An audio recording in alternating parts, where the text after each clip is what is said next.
Allez, bienvenue, on est toujours ensemble pour Bourse Live, les rencontres. Merci de nous retrouver pour cette webconférence avec Euronext où on va parler innovation et IA au service des indices boursiers. Sujet super intéressant. J'ai le plaisir d'accueillir sur le plateau pour en parler avec nous Nitarshini Tevatas, Senior Index Business Developer chez Euronext. Bonjour Nitarshini. Bonjour Laurent. Alors, peut-être pour commencer, tiens, petite présentation pour les investisseurs, pour les gens qui nous regardent, qui ne connaîtraient peut-être pas bien Euronext dans le détail. Petite présentation d'Euronext et surtout un petit peu vie ma vie, parce que moi j'ai envie de savoir en quoi consiste le métier un petit peu intimidant d'Index Business Developer. Alors, Euronext est avant tout une bourse pan-européenne, donc qui gère 7 bourses en Europe, la bourse de Paris, la bourse d'Amsterdam, la bourse d'Italie, qu'on a rachetée donc en 2020, ou encore la bourse de Milan. Mais Euronext est aussi un fournisseur d'indices boursiers, tels que le CAC 40 que vous connaissez, l'AX donc pour les Pays-Bas, le CAC pour la France et le MIB ESG pour l'Italie. Je peux vous en citer encore plein d'autres, mais voilà les indices essentiels que vous connaissez. Et ensuite, dans l'équipe aujourd'hui, on gère plus d'1 millier d'indices. Ah, voilà, 1 millier d'indices. 1 millier d'indices, effectivement, qui sont donc les indices classiques que vous connaissez, sectoriels ou des indices ESG, thématiques ou encore les indices sur les cryptos. Alors, en quoi consiste donc mon métier au sein de l'équipe? Donc, avec l'équipe indice, nous sommes responsables pour la création des indices, pour leur développement et la gestion de ces indices au quotidien. Et moi, plus particulièrement dans mon métier, donc dans mon rôle en tant qu'Index Business Developer, je suis en charge du développement de la stratégie commerciale de Business Indice, l'analyse du marché, travailler sur des nouveaux produits, effectivement, nous en lançons régulièrement, et aussi la gestion de la relation client, pour ne vous en citer que quelques-uns. Bon alors Nitarshini, c'est passionnant les indices boursiers, c'est un élément, on va le dire, essentiel des marchés, vous l'avez dit, on connaît tous le CAC 40, le SBF 120, c'est aussi indispensable, j'imagine, pour quand on crée des nouveaux indices, mieux mettre en lumière des pans de l'économie dont on n'a pas forcément conscience, et vous l'avez dit, un des défis actuels, pour Euronext, ce n'est pas le seul, mais c'est de créer des indices dits ESG. Alors on en parle beaucoup depuis quelques temps, on en parle de plus en plus de ces critères environnementaux, sociaux, sociétaux, de gouvernance. Pour distinguer les entreprises plus durables, c'est vraiment un enjeu à la fois, j'ai envie de dire, pour les acteurs financiers, mais aussi pour les investisseurs particuliers qui ont envie de donner du sens à leur épargne. Question très simple, comment on s'y prend concrètement? Alors effectivement, aujourd'hui, dans la gamme indice, nous avons plusieurs indices, toute une gamme d'indices ESG. Pour vous donner peut-être un chiffre, donc plus de 400 indices que nous avons dans la gamme prennent en compte les considérations ESG. Et ces indices ont été créés dans le but d'offrir à des investisseurs qui en avaient besoin ou qui le demandaient, une alternative à ces grands indices boursiers que vous le connaissez. Et peut-être concrètement, alors pour vous vraiment donner l'engouement autour de ces indices ESG, l'année dernière, donc en 2023, 80% des indices que nous avons lancés prenaient en compte les caractéristiques ESG. Ah oui, d'accord. Sachant que nous en lançons régulièrement. Ouais. Donc 80% prenaient en compte ces critères durables, on va dire. Exactement. Impressionnant. Et donc, il y a une forte demande pour ces indices ESG. Alors maintenant, donc, comment on s'y prend pour créer ces indices ESG? Donc, l'idée de ces indices ESG est d'analyser les entreprises sur 3 prismes, donc, qui sont E pour l'environnement, S pour le social et G pour la gouvernance.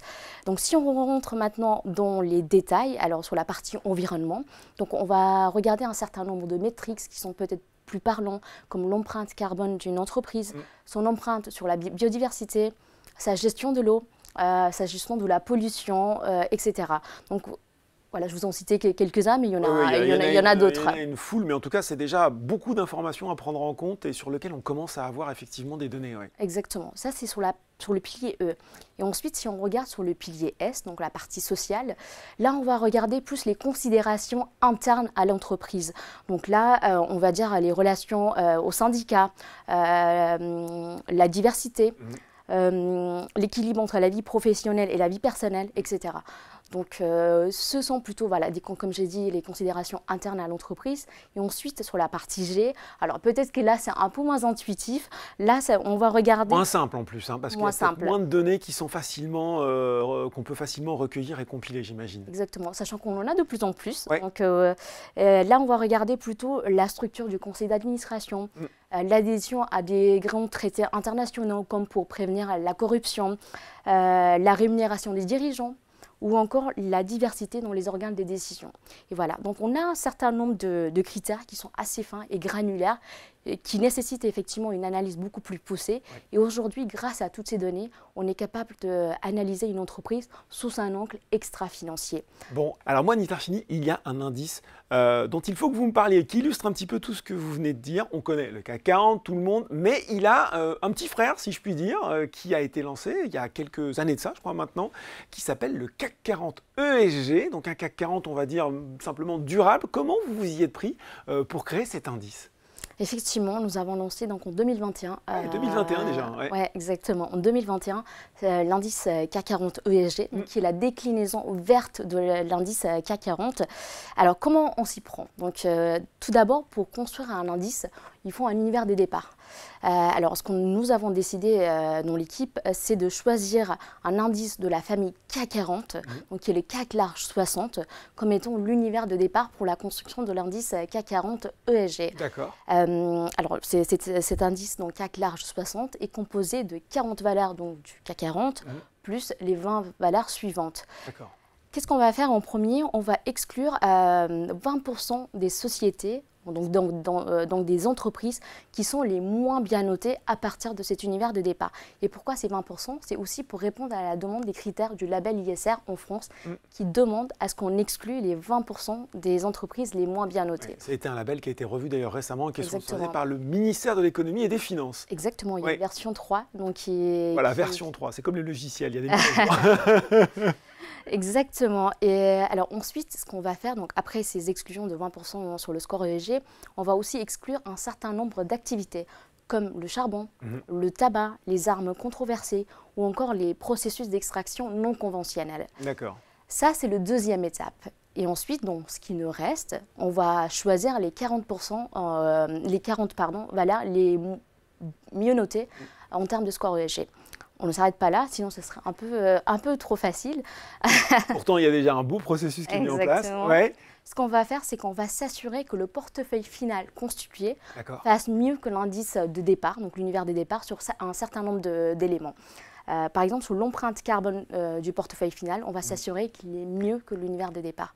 Et pareil, sur la part des activités vertes de l'entreprise, on va s'assurer que cette part soit mieux que l'univers des départs qu'on a choisi, donc le CAC large 60. Bon, en tout cas, voilà, on est vraiment dans la mécanique de construction d'un indice, c'est fascinant. Et on l'a vu, ce qui est impressionnant, c'est que il y a ces indices durables dont on a parlé, mais qu'on arrive maintenant avec justement toutes ces données que vous recueillez à être beaucoup plus précis, puisque vous l'avez dit, quand on s'intéresse uniquement à la partie environnement, on arrive même à construire des indices sur la biodiversité. Et j'avoue, quand j'ai vu ça, je me dis, mais comment on fait, comment on arrive à aller aussi finement dans un aspect assez particulier de l'entreprise pour construire ces indices, Nitarchini? Exactement. Alors, on a plusieurs indices sur la biodiversité. Qu'on a lancé au cours des dernières années. Alors, il y a deux méthodes qu'on utilise.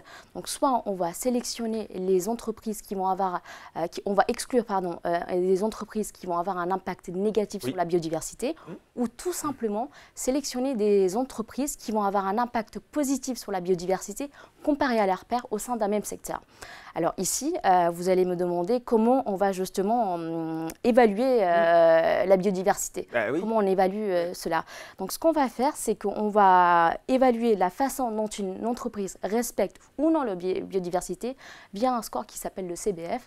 Donc le CBF pour Corporate Biodiversity Footprint, qui va venir analyser donc l'impact de la société sur la biodiversité sur plusieurs critères. Donc ça peut être l'utilisation des terres, le changement climatique ou encore la pollution de l'eau ou de l'air.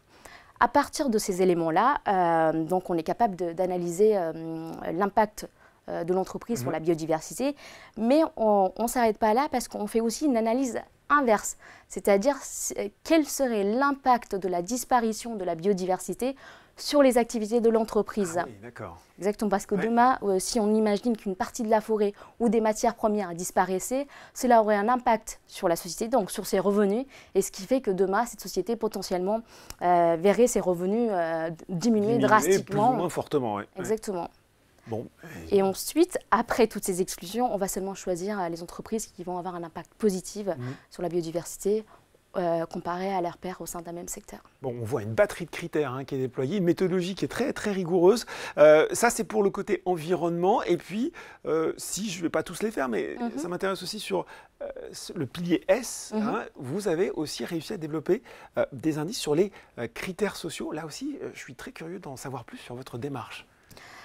C'est vrai qu'on sur le marché, on voit quand même beaucoup de solutions autour du climat, etc. Mais le pilier S, il est un petit peu délaissé, on va dire. Donc, on a eu quelques demandes de la part des investisseurs parce que, voilà, quand on regarde justement ces critères extra-financiers, effectivement, il y a la partie environnement qui est très importante, mais il y a aussi les autres parties comme le social qui est aussi important. Alors, ce qu'on a fait, on a lancé quand même plusieurs indices pour répondre à cette demande et compléter donc, les solutions autour du pilier S. On a lancé des indices, donc 2 en l'occurrence, une version Eurozone et une version France, sur l'égalité des genres sur le lieu du travail. Donc tous ces indices-là, pardon, je vous coupe Nitarchini, on peut les retrouver sur Euronext? Exactement, sur notre site internet, vous pouvez trouver la composition, le rulebook ou encore toutes les innovations et puis les produits à venir voilà, qui sont disponibles sur notre site internet euronext.com. Bon voilà, important de le rappeler pour tous les gens qui voudraient, voilà, qui comme moi découvrent en partie de ces indices et qui voudraient les découvrir plus en détail. Je vous en prie, continuez. Alors, qu'est-ce qu'on va faire donc, pour cet indice qui va regarder l'égalité des genres sur le lieu de travail? On va regarder plusieurs éléments, notamment 4 blocs d'éléments. Donc, d'abord, l'équilibre entre les genres dans la direction et les effectifs. Parmi plusieurs éléments, on va regarder aussi, par exemple, la composition du conseil d'administration. On va aussi regarder l'égalité de rémunération et l'équilibre entre la vie professionnelle et la vie personnelle. Les politiques promouvant l'égalité des genres aussi. Et on va enfin regarder aussi l'engagement, la transparence et la responsabilité des entreprises sur ces sujets qui sont importants. Donc, on a effectivement 2 indices sur ces critères, mais on ne s'est pas arrêté là. Récemment, donc il y a 2 mois, on a lancé un indice sur l'emploi. L'emploi fait partie aussi du thème social. Alors, on a lancé un indice qui s'appelle Euronext Invest in France, qui va justement sélectionner les entreprises pour leur potentiel de croissance et impact économique positif en France. Ah, c'est super ça, d'accord. Et peut-être, j'aimerais rappeler ici qu'un indice, c'est avant tout des données. Donc, il nous faut des données pour construire un indice, parce que sans les données, on ne peut pas construire ces indices. Et aujourd'hui, on a quand même de plus en plus de données qui sont disponibles sur le marché, qui nous permettent effectivement de lancer ce type de solutions, voire qui sont parfois assez niches, comme un indice sur l'emploi. Bon, voilà pour ces indices sur l'emploi. Euronext Invest in France, je rappelle le nom, pour ces entreprises qui ont un impact positif sur l'emploi en France. Ce qu'on voit aussi émerger depuis quelques années, ce sont les méga tendances. Tendances, je ne vous refais pas le schéma, tendances qui vont façonner l'économie pour les années à venir, être source de croissance là aussi pour de nombreuses entreprises. Mobilité, transition énergétique, autant de thèmes qui peuvent se décliner en indices. On les retrouve même d'ailleurs en produits d'investissement. Et ça aussi, c'est une tendance, sans mauvais jeu de mots, que vous avez accompagnée chez Euronext. Exactement, vous l'avez dit Laurent, aujourd'hui nous assistons quand même à l'émergence de ces méga tendances qui vont redéfinir l'économie pour les années à venir. Et chez Euronext, nous sommes à l'avant-garde de cette solution parce que nous avons lancé et nous sommes aussi en train de travailler sur d'autres solutions qui vont venir capturer ces tendances et donc qui vont permettre aussi à ces investisseurs particuliers et aussi professionnels de participer, je veux dire, à cette nouvelle ère de développement durable et aussi technologique.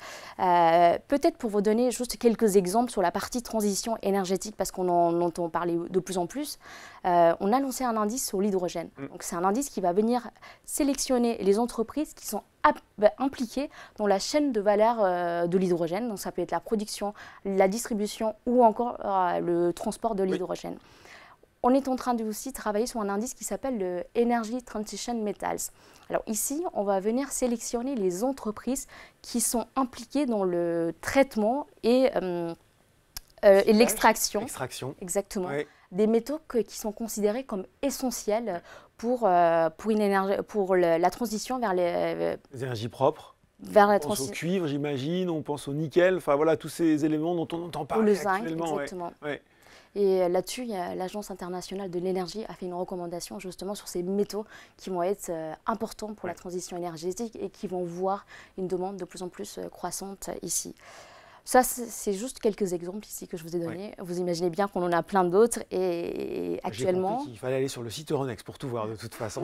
Mais je peux vous donner un autre exemple sur lequel on travaille, qui n'est pas encore sur le site Euronext et qui est le Smart City. D'accord. Smart City, donc j'imagine tout ce qui va permettre à la ville là aussi d'être plus efficace, moins consommatrice d'énergie, plus propre et en tout cas thématique hydrogène, oui, parce qu'on sait que ça intéresse énormément les investisseurs particuliers.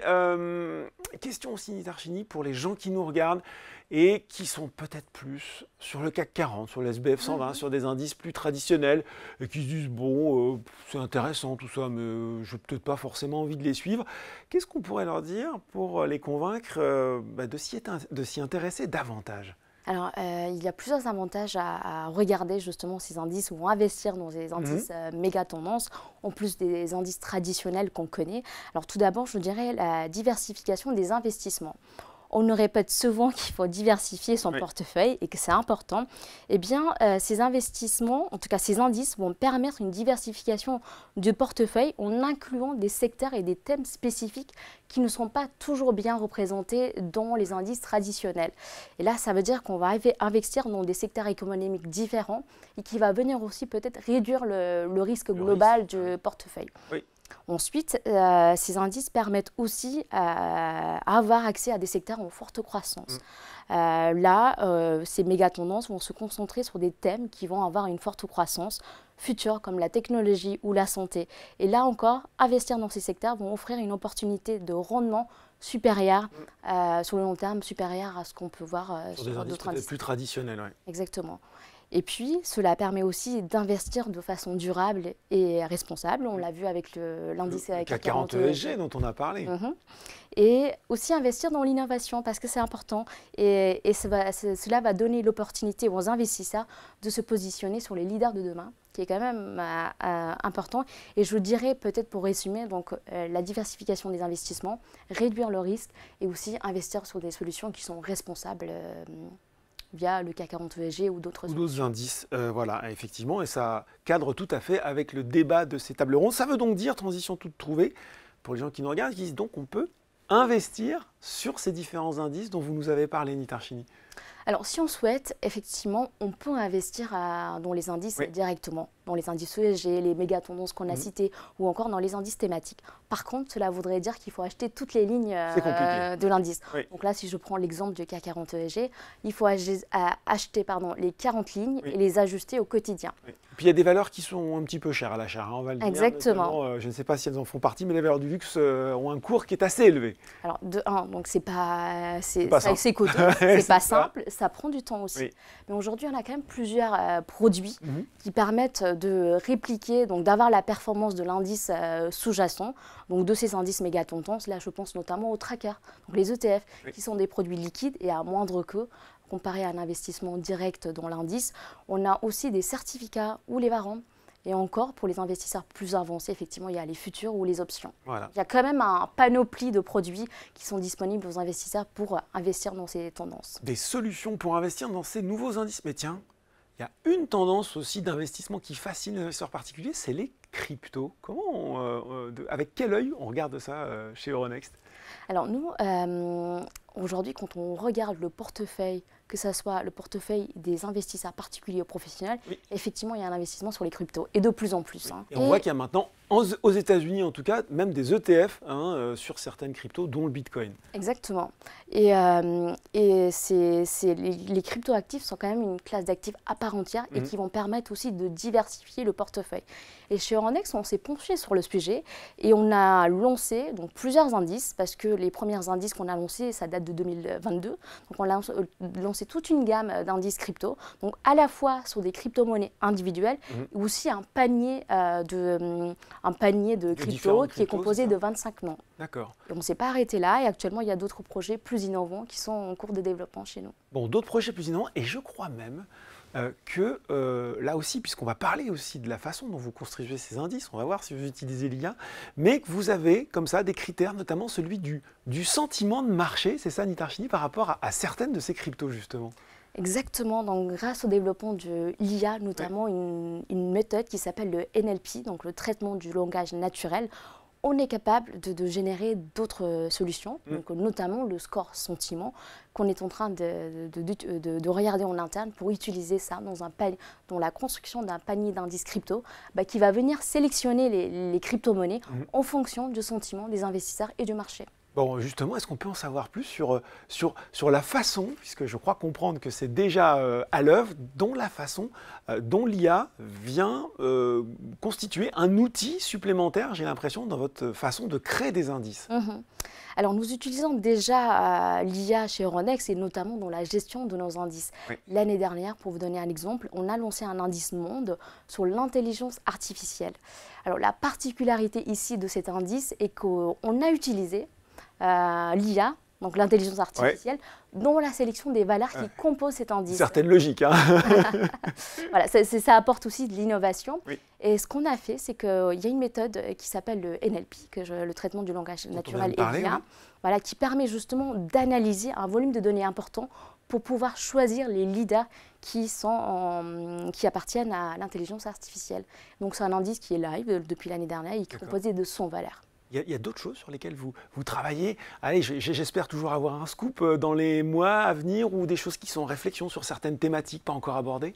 Il y a l'éducation. D'accord. Et c'est vrai qu'aujourd'hui, si on regarde certains thèmes qui sont assez niches, comme l'éducation ou l'emploi, on ne peut pas capturer ces thèmes à l'aide d'un score ESG ou à l'aide de la classification sectorielle qu'on connaît tous. C'est compliqué parce qu'on n'a pas encore cette granularité. Par contre, aujourd'hui, c'est vrai que grâce à l'émergence de l'intelligence artificielle et du NLP, on est capable de déployer ce type de solution. Et ce qu'on est en train de faire, donc on est en train de travailler sur un indice éducation à l'aide de l'intelligence artificielle. Et ben voilà, hein, des indices plus durables, des indices thématiques qui supportent les méga tendances, des indices qui sont sur l'IA, qui sont faits par l'IA, de la crypto, Euronext, vraiment sur tous les sujets d'actualité des investisseurs. Merci beaucoup Nitarchini pour ces explications. C'est fini pour cette webconférence dans le cadre de Bourse Live, les rencontres, mais restez avec nous car le programme se poursuit. On se retrouve tout de suite, à bientôt.